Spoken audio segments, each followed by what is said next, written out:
Hello बच्चों, आज की वीडियो में हम करेंगे मेंसुरेशन चैप्टर यानी चैप्टर नंबर 10 की थर्ड एक्सरसाइज 10.3।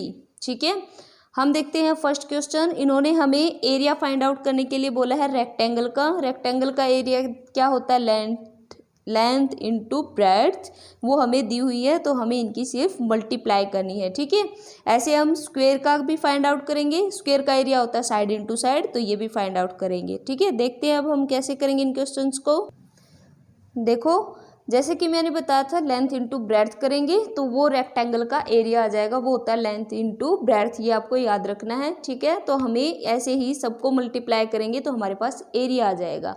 ऐसे ही हम स्क्वायर का एरिया फाइंड आउट करेंगे, वो होता है साइड इंटू साइड। साइड हमें 10 दी हुई है तो 10 को 10 से मल्टीप्लाई करेंगे, एरिया आ जाएगा। ठीक है, ऐसे ही हमें सेकंड क्वेश्चन करना है। अब देखो थर्ड क्वेश्चन में इन्होंने हमसे क्या पूछा हुआ है।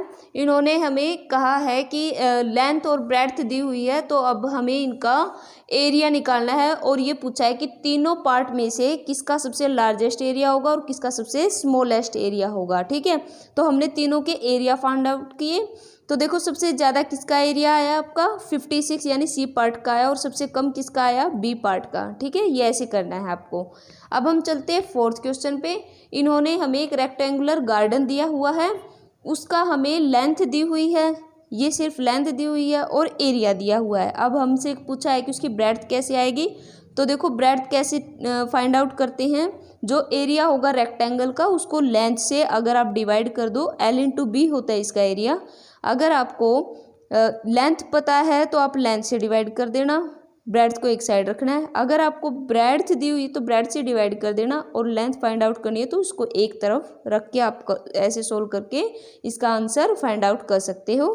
ठीक है, इंपॉर्टेंट क्वेश्चन होते हैं जिसमें लेंथ और ब्रेड्थ पूछी हो, तो ये आपको अच्छे से करना है। अब हम चलते हैं नेक्स्ट क्वेश्चन पे। फिफ्थ क्वेश्चन में देखो लैंड की हमें लेंथ दी हुई है, ब्रेड्थ दी हुई है, तो हमें उसका एरिया निकालना है। वो एरिया हो जाएगा उन दोनों की मल्टीप्लिकेशन। अब देखो उस एरिया पे, उस लैंड पे उन्होंने टाइल लगवानी है, और टाइल का 100 स्क्वायर मीटर टाइल एरिया पे टाइल लगवाने के लिए उनको 8 रुपीज़ का चार्ज करना पड़ता है, यानी इतना रुपीज़ का उसका एक्सपेंडिचर यानी खर्चा आता है। तो इन्होंने पूछा है कि टोटल एरिया पे कितने रुपीज़ का खर्चा आएगा। तो देखो हमें पहले 8 को जो हमारा एरिया इससे मल्टीप्लाई करना पड़ेगा। अगर यहाँ ये नहीं दिया होता तो आपका 8 से मल्टीप्लाई करके एरिया आंसर आ जाता, लेकिन इन्होंने हमें 100 स्क्वायर मीटर पे दिया हुआ, तो 100 से हमें इसको डिवाइड करना पड़ेगा, तो ये आ जाएगा हमारा 8000 रुपीज़ एक्सपेंडिचर। ठीक है, इंपॉर्टेंट क्वेश्चन है ये भी।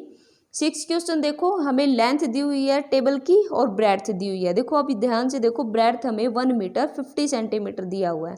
अब इसको हम कैसे सोल्व करेंगे। देखो जो 50 सेंटीमीटर है उसको मीटर में कन्वर्ट करना पड़ेगा। 1 metre is equal to 100 centimetre, यानी आपको 100 से डिवाइड करना है, और फिर 2 जीरो नीचे है यानी 2 के बाद पॉइंट लगा दोगे, जैसे कि इसमें लगा हुआ है, तो 2 के बाद पॉइंट ही लगाना है आपको। बस उसके बाद पॉइंट लगते ही आपका मीटर में कन्वर्ट हो जाएगा, और एरिया आप मल्टीप्लाई करके सोल्व कर सकते हो। ठीक है, ऐसे ही 7 क्वेश्चन में ये आपको ध्यान से करना है। ठीक है, क्योंकि इसके अंदर यूनिट अलग अलग थी, उनको हमने सेम बनाना है। ठीक है, अब हम चलते हैं 8th क्वेश्चन पे। 8th क्वेश्चन में देखो इन्होंने हमसे पूछा हुआ है कि एक फ्लोर है यानी फर्श है, उसकी लेंथ ब्रेड्थ दिया हुआ है, हमने उसका एरिया निकालना है। अब उसके ऊपर एक उन्होंने स्क्वायर शेप की कारपेट यानी चटाई बिछाई है, उसका हमें साइड दी हुई है, तो हम उसका भी एरिया निकालेंगे। तो उन्होंने ये पूछा है कि उस फर्श का हमें एरिया बताओ जो कारपेट, जिस पे कारपेट नहीं बिछाई है, यानी दैट इज नॉट कारपेटेड, यानी जिस पे कारपेट नहीं बिछाई गई है, विदाउट कारपेटेड है। तो जो हमारी टोटल एरिया था फर्श का, उसमें से हम कारपेट का एरिया रिमूव कर देंगे तो 11 मीटर स्क्वायर हमारा वो एरिया आ जाएगा, वो फर्श बच जाएगा जिस पे कारपेट नहीं बिछाई गई है। ठीक है, यहाँ तक ये क्वेश्चन समझ में आए। अब हम चलते हैं 9th क्वेश्चन पे। देखो 9th क्वेश्चन पे अब उन्होंने हमें एक बेड दिया हुआ जो कि स्क्वायर शेप का है, उसका हमें एरिया निकालना है। और उन्होंने पूछा है कि ऐसे 5 बेड हैं, तो टोटल अगर एरिया पूछा हो तो मल्टीप्लाई कर देंगे 5 से, तो 5 बेडेड का हमारे पास एरिया आ जाएगा। अब इन्होंने कहा है कि एक लैंड है जो कि रेक्टेंगल शेप की है, और उसमें ये फ्लावर यानी स्क्वायर शेप के फ्लावर बेड बनाए हुए हैं। तो बताओ वो पार्ट बताओ लैंड का जिसके ऊपर फ्लावर नहीं लगाए गए हैं। ठीक है, तो सेम हमारे 8 क्वेश्चन के जैसा है। पहले हमने बेड के एरिया निकाल लिया जो फ्लावर वाले बेड थे, फिर हमने लैंड का एरिया निकाला। अब लैंड के एरिया में से फ्लावर बेड को हम रिमूव कर देंगे तो ये वो लैंड बच जाएगी जिसके अंदर से आपको फ्लावर नहीं लगाए गए हैं। ठीक है, अब हम चलते हैं 10th क्वेश्चन पे। देखो 10th क्वेश्चन में आपको फिगर दिया होगा और उन्होंने हमसे पूछा है कि उनका हमें एरिया निकालना है। आपको इस टाइप का फिगर दिया हुआ है। देखो मैं आपको एक बार दिखा देती हूँ बुक में। ये देखो, ये ऐसा एरिया आपको दिया हुआ है और कहा है कि इसका हमें एरिया निकालना है। ठीक है, ये हमें फिगर दिया हुआ है, इसका एरिया निकालना है। ठीक है, तो देखो कैसे करेंगे। देखो जो ये आपका एरिया दिया हुआ है, सबसे पहले मैंने इसको अलग से कर लिया, यानी जो मैंने हाइड कर दिया है उस साइड का देखो ABCD ये पार्ट आपका बचता है, ये रेक्टेंगल बन जाएगा। तो सबसे पहले हम ABCD इसका एरिया निकालेंगे और ऐसे ही फिर हमारा एक पार्ट ये बन जाएगा AFDM उसका निकालेंगे। तो मैंने ऐसे ही पार्ट में डिवाइड करके एरिया बनाया हुआ है। तो देखो HKLM इसका एरिया निकाला, ये स्क्वायर शेप का हो गया तो साइड इनटू साइड आएगा।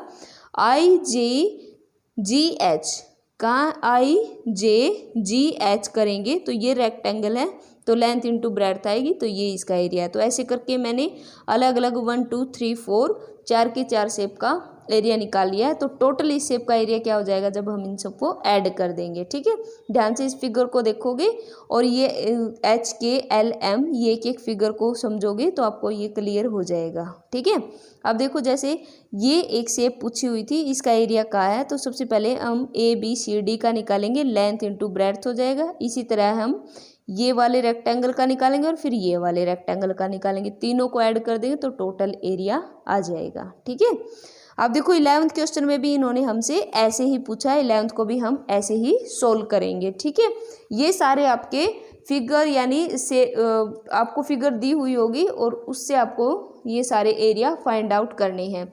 ठीक है, नेक्स्ट देखते हैं। देखो 11th का B और C पार्ट के भी फिगर दिए हुए हैं और इसको भी ऐसे ही एरिया में समझाया हुआ है बना के। ठीक है, आप यहाँ से ABCD एरिया ऐसे अलग से करके देख सकते हो और फिर आप इसको निकाल सकते हो इजीली। ठीक है, इनको अच्छे से पढ़ोगे तो आपको ये समझ में आ जाएगा। ठीक है, अब हम चलते हैं 12th क्वेश्चन पे। ये लास्ट क्वेश्चन है। इन्होंने हमसे पूछा है कि टाइल्स लगवानी है उन्होंने और एरिया हमें दिया हुआ है। तो पहले हम एरिया को मल्टीप्लाई कर लेंगे कि टोटल एरिया कितना है। फिर इन्होंने कहा है कि एक टाइल का भी हमें एरिया दिया हुआ है तो हमने टाइल का भी एरिया निकाल लिया। अब पूछा है कि उस लैंड पे कितने नंबर ऑफ टाइल्स लगेंगी। तो अगर आपसे ऐसे पूछा जाए तो एरिया को टाइल्स के एरिया से डिवाइड कर देना, टाइल्स की नंबर आ जाएंगे। तो ये 240 क्या आ गई आपकी टाइल्स आ गई हैं। ठीक है, B पार्ट में भी सेम ऐसा ही दिया हुआ है तो हम B पार्ट को भी ऐसे ही सोल्व करेंगे। ठीक है, तो ये था बच्चों आपका मेंसुरेशन चैप्टर। इस वीडियो के साथ ये चैप्टर हो जाता है आपका कंप्लीट। नेक्स्ट वीडियो में हम करेंगे नेक्स्ट चैप्टर को स्टार्ट। Okay, thank you.